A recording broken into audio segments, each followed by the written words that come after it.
সিলেটের বাজারে পর্যাপ্ত শীতকালীন সবজি মজুদ থাকলেও ক্রেতাদের মাঝে দাম নিয়ে রয়েছে অসন্তোষ।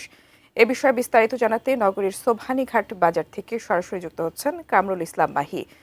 মাহি, শীতকালেও আসলে কেন শীতকালীন সবজির দাম কমছে না, ব্যবসায়ীরা কি বলছেন, বিস্তারিত জানাবেন। এই মুহূর্তে সিলেট মহানগরীর সবচেয়ে বড় যে পাইকারি বাজার সোবহানীঘাট এলাকায় আছি এবং সোবহানীঘাট এলাকায় আসলে যেসব সবজি আসলে সরবরাহ হয় এই সবজিগুলোই কিন্তু সিলেট নগরের বিভিন্ন জায়গায় যায়, বিভিন্ন জায়গায় গিয়ে কিন্তু এই সবজিগুলো বিক্রি হয়।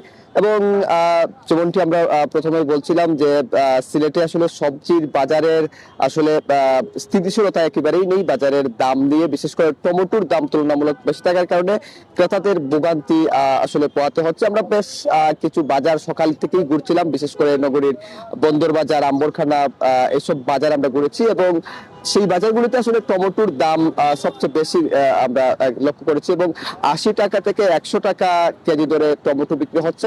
এই টমেটোই আবার অনেক বাজার ভেদে আবার অন্য জায়গায় আরো 20-30 টাকা, অনেক ক্ষেত্রে 150 টাকা কেজি আসলে টমেটোর বিক্রি হচ্ছে। এতে কিন্তু পাইকারি বাজারে টমেটো বিক্রি হচ্ছে 50 টাকা ভিতরে, কিন্তু খুচরা বাজারে কিন্তু এর আসলে প্রভাবটা একেবারেই পড়েনি। এবং অন্যান্য সবজির কথা যদি একটু বলি, শিমের কেজি 50 টাকা বিক্রি হচ্ছে এবং আলু 30 থেকে 40 টাকা বিক্রি হচ্ছে, কাঁচামরিচ 100 টাকা এবং লাউ 40 টাকা, ফুলকপি 30, শসা, মূলা, এইসব সবজি যেগুলো রয়েছে সেগুলো কিন্তু 30 থেকে 40 টাকা দরেই কিন্তু বিক্রি হচ্ছে। এবং আমরা বেশ কিছু পাইকারি বাজারে এসে আমরা যারা বিক্রেতা রয়েছেন তাদের সঙ্গে আমরা কথা বলেছিলাম। তারা বলছেন টমেটোর যে বিষয়টি, তারা বলছেন আসলে সরবরাহ কম থাকার কারণেই কিন্তু টমেটোর দাম আসলে কমানো যাচ্ছে না। অন্যদিকে শীতকালীন সবজি ভরপুর থাকার পরেও কিন্তু বাজারে সবজির দাম স্থিতিশীলতা না থাকার পেছনে তারা বলছেন যে বাজার ভেদে আসলে